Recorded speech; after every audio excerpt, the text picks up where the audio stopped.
All right, welcome back. Steve, how you doing?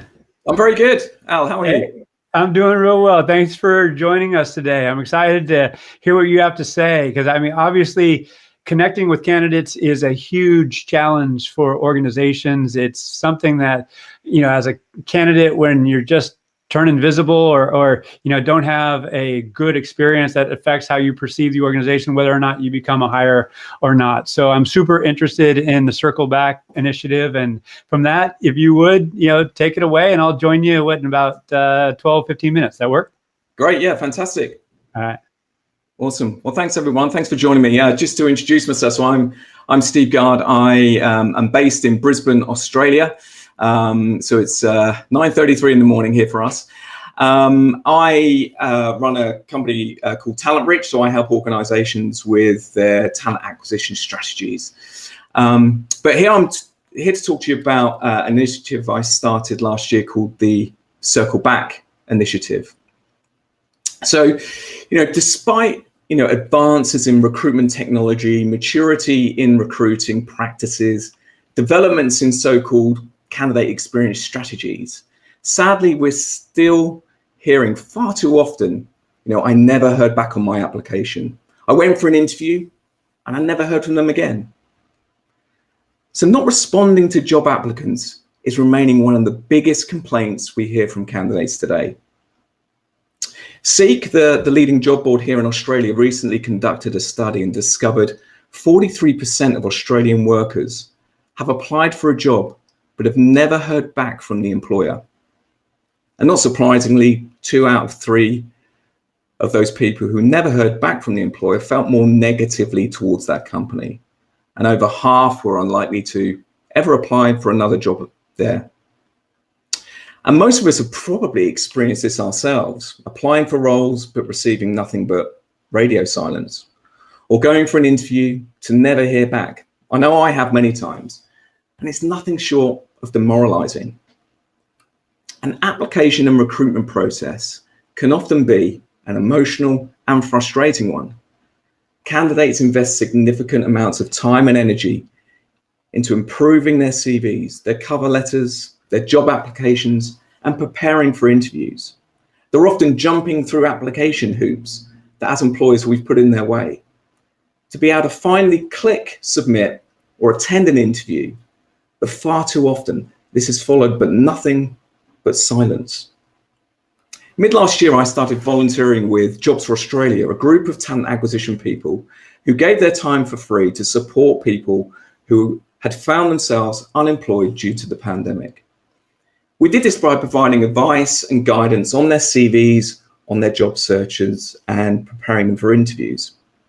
It was here via Zoom I could see right in front of me the anxiety and the stress many of these were experiencing. Involuntary job seekers, many looking for roles for the first time in years, trying to navigate the current job market. This stress and anxiety was often compounded by the lack of response many were experiencing from employers they had applied to or even interviewed with. What started with hope before the application far too often turned into despair and frustration. For me, now was the time for change. This has been a problem for many, many years, but now I felt was the time for change and to improve the candidate experience once and for all. After all, it really is win-win for everyone. And as employees, we have the technology to help us. If you simply Google candidate experience, almost all of the results are focused on what's in it for the company, what are the benefits to the employer, and all of which we know too well. And I'm not going to go through them all today. But what I couldn't see was really what was the benefit for the candidate and their well-being. For me, right now, candidate experience should all be focused on what's in it for the people that are applying, who are behind these applications. And I believe that employers have a significant part to play in treating every person who applies, regardless of the outcome, with respect, and provide a candidate experience that counts by responding to every applicant. And this is where the Circle Back initiative was born. The vision was simple: to grow a community of employers who are committed to responding to every applicant and to make their commitment public. The idea was, as the initiative became more well known and visible, it would encourage other employers to adopt the policy of responding to every applicant. By shining a light on what is possible, I wanted to create this new norm. I launched initially in Australia and New Zealand in July last year and set 5 minimum standards that we ask employers to commit to. These standards refer to different stages of the recruitment process. Employers who make the commitment to these standards become part of the community and can use the Circle Back Initiative logo to display their commitment in their recruitment marketing, their careers websites, and in job ads, as well as using the wording, "We are a Circle Back Initiative employer. We commit to respond to every applicant," as you can see in the job ad here with RACQ. So what are the 5 standards? Well, we wanted to make them as straightforward as possible to adopt this new norm of responding to everyone. So the first standard that we ask our employers to sign up to is that every applicant must receive an email acknowledging receipt of their application. And that email should not include statements such as, "If you do not hear from us within 4 or 6 weeks, for example, please presume your application has been unsuccessful," or "only shortlisted applicants will be contacted." Mostly with the right technology in place, these can be fully automated, and it's encouraged that they are also used to set expectations around timelines, next steps, and even contact methods should the applicant have an inquiry in the meantime. Our second standard is that every unsuccessful application receives an outcome email, an SMS, maybe a WhatsApp message, or another type of written communication. This could be a standard unsuccessful email if you want, but at least let people know where they stand. Ideally, you want to use this message to convey genuine thanks to the applicant for showing an interest in your company and encourage them to follow you as an employer or join your talent community. We're seeing a number of organizations take things a step further by providing links to educational resources for job seekers to help them in their search, guides on how to write a CV or interview preparation, giving back as a thank you for applying. If a candidate has progressed past your initial sift and been screened in more detail, our third standard is that everyone again should receive written communication back. So if they have conducted an online test or a psychometric test or a telephone interview or a one-way recorded interview, the very least they deserve is a written communication notifying them of the outcome. Our fourth standard is for those attending a face-to-face or live video interview. This often represents a much higher level of commitment and input from the candidates. We often see lots of preparation and research and planning taking place. We believe that every candidate who attends a face-to-face or live video interview should receive a verbal outcome, be that a phone call or a video call. However, written communication is an acceptable alternative when we're looking at very high volume recruiting of the same role type. And when the candidate has been made aware at or prior to interview that a written outcome will be provided. So we've set their expectations. The reason we've done this is in these situations, it's sometimes not possible to call every single candidate if you're interviewing thousands. And actually candidates further down the list of people to be called could be waiting for days or even weeks to hear of an outcome, which in itself is not a great experience. And our final standard is around job adverts. Very similar to the acknowledgement email, the job adverts do not contain statements such as only shortlisted candidates or only successful candidates will be contacted. So instead of saying what we are not going to do for job applicants, we're now going to start saying what we will do. These are minimum standards that we ask employers to meet. However, we're finding that many who have signed up are actually exceeding and doing much more than this. The initiative has rapidly gathered pace, with more than 50 employers making the commitment across Australia and New Zealand, and more recently in the UK. And we'll be hopefully launching in other locations soon. Importantly, the initiative is completely free to join, as cost should not be, for me, a barrier to entry in doing the right thing for candidates. And I wanted employers big and small to be involved. And this is exactly what's happened. We have organizations hiring tens of thousands a year, and some hiring just 10. Some of the employers have recruitment teams, some don't. Some have recruitment technologies and applicant tracking systems, some don't. But what they all have is the mindset and the belief that responding to every single applicant is the right thing to do. And what this diverse group of employers also demonstrates is that the goal we've set out is completely achievable, regardless of who you are as an employer or what setup you have. For me, often when we talk about well-being in HR, we talk about employee well-being. For me, well-being starts as a candidate, and that has never been so important.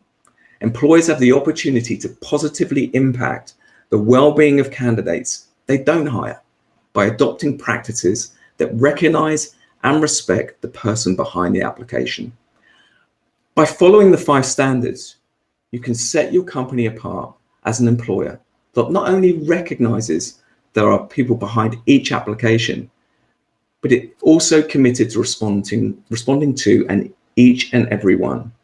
And I believe this is something that employers should aim for. So what's next for the initiative? Well, apart from rolling out to other locations, we're also looking at extending this to our supply chains, where we encourage recruitment and staffing agencies to adopt the same practices. The Circle Back initiative is a simple initiative, but it was created because we want to help to make change across the industry, improve the experience for candidates, support their well-being, and encourage and champion those organizations who respond to every applicant. Yes, we recognize this can be a challenge when it comes to the volume of applications we receive. However, we're here to support and advise employees who would like to come on this journey with us. Thank you very much for listening. I'm not sure if there's any questions.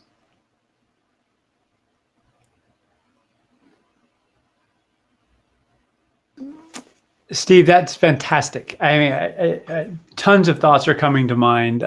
Among them, number one, you explained it a little bit, but the why behind it, I would like to investigate with you a little bit. However, before going to that, I mean, you explained it, but I want to ask it as a personal question, you know, because obviously to do something like this,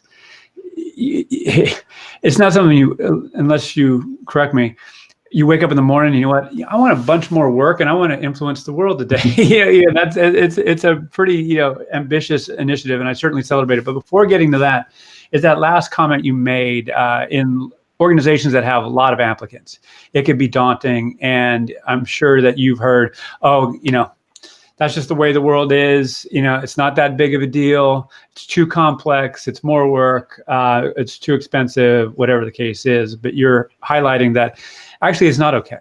And it's probably, correct me if I'm wrong, not that big of a shift. It's about setting up a process that can, you know, make the individual feel heard, so they don't feel ugly duckling-ish and go off and affects their confidence. So there's a social benefit as well as a brand benefit, you know, back to the employer or prospective employer. So can you talk to that? Like, if an organization is doing this well, are you going to coach them? Are guidelines going to be put forth and evolve over time? And what does that look like to actually make sure that this becomes a norm? Yeah, I mean, where we have employers that are not quite meeting those standards, so we get quite a lot of requests, and when we get requests to join, we ask the employers to actually talk about how they meet those standards. So we have some written stuff in there as well. So often we find that employers, there's a couple of standards or one standard that they can't meet, and what we do is provide some advice and guidance on how they can do that. For me, responding to candidates starts with your attraction strategy, actually, your go-to-market strategy. So far too often, we've had a number of employers that say, look, we advertise on this job board, this job board, this one, this one, this one, this one, this one, this one. We get so many applications. Well, actually, do you need to be doing that? What is your go-to-market strategy to, yes, fill the job, which is the ultimate goal, but really start thinking about how can I manage the supply of applications by having a more or being more strategic around my go-to-market strategy. Because and again, a lot of it comes through to do I need to advertise a job, or actually the job ad itself. So where we make job ads really generic rather than actually trying to have the candidate make a decision to say, am I right for that role or not? So there's lots of different things I think that start way before we actually get the application itself. Well, and let's say there is, I'll just go where I wanted to go. I was going to try and be an elegant question asker and draw a bridge, but I'll let you do that. The role of recruitment process outsourcers, others who are not like in an organization, but they take the guidance from their clients, employers. Are you working to nudge them so they have certain ways of working that in turn, reflect well on their client, the prospective employer?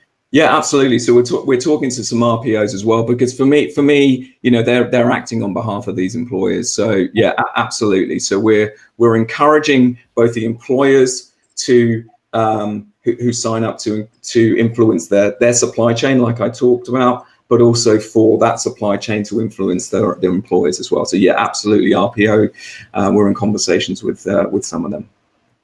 Now, are you looking for organizations to align with this and in turn amplify it in different geographies around the world? What's your you mentioned you're expanding. What does that look like? Are you looking for a firm to help amplify this, and what's the nature of the work, and how do you foresee that happening? Getting more of an uptick around the world. Well, the vision is that responding to applicants becomes the norm, and whether that's through Circle Back or not, because we've had employers that haven't signed up but have adopted the practice, and that's great because that's the change we wanted to make. But yes, going forward, I mean, we've got interest from employers in the US, in Canada, in Europe, Northern Europe. So yeah, we'd be very interested in talking to anybody out there that could help us launch in those locations. It's a very again, virtuous undertaking, and it certainly aligns with our personal mission around people, data for good, and improving the experience of those who are impacted by data and analytics, which is not exclusive of processes. And so, my question actually goes back to the question that I wanted to ask initially: is that why for you? You kind of mentioned the business case, but why is this something that you're taking on and so passionate and committed to?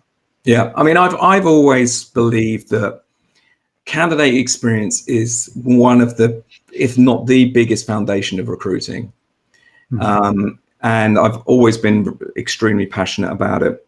And I think seeing candidates in a non-recruiting environment for the first time in my 20-year career, where I'm coaching them, I'm sort of working with them and seeing the stress that they were going through, and actually seeing some of the anxiety and stress that some of our TA colleagues were going through that they weren't hearing back as well. And it's not that they should experience anything better, but we know how talent acquisition works behind the scenes. And if they're really stressed about it and anxious, and they know how it works, what about the candidates and people that don't? And also, you know, I had some time, I had some spare time. My consulting business went very, very quiet. I decided not to try and you know, fight the pandemic and try and sell that. And I just went, right, okay, for me, for my mental health and my well-being as well, I need to find something that I can really push forward. And this was something that we just know has been an issue for years. I think I've had a bit of time to be able to launch something. And the plan really was probably if I could get 10 or 15 employers signed up to showcase change, I'd be happy with that. But as it sort of snowballed and grew, it's become something much bigger than I probably thought. And actually, it's highlighted that it's a much bigger problem that I realized. Well, yeah, I have two kids, or we have two kids, 17 and 20, and so they're just their son, the older one, is in college now, and he'll be soon entering the workforce. And we're talking about, you know, what getting a job looks like. And so this has come up with some of his older friends, and conversations at the dinner table, how inhumane it is, how you just put yourself out there and you spend a lot of time crafting a cover letter, and you kind of start envisioning, hoping, and all of a sudden just nothing. And I often talk about, after the basics, we as human beings want three things. And this is my own narrative. We want to be seen, we want to be heard, and we want to be empowered. We don't want to be invisible. We don't want to be ignored. And we don't, in many cases, want to be told what to do. And so what I see you doing is just, you know, creating an initiative that's going to help people feel seen and feel heard. And, you know, they're going to be more empowered as a result, because they're going to understand where they stand. And so I applaud what you're doing. And if I can help in any way, just know, you know, I have an ally in me. So thank you. Great. Thanks, Alan. Thanks for having me today. Yeah, absolutely. Keep up the great work. And how can people learn more about you and the Circle Back Initiative and your firm? Yeah, well, I live on LinkedIn, so you can find me. You can find me on LinkedIn. You can find more information about the Circle Back Initiative at circlebackinitiative.com, which is on the slide there. So yeah, they're probably the best two ways to get in touch and find out more. All right. Well, keep up the great work again. Thank you, sir. Great. Thanks.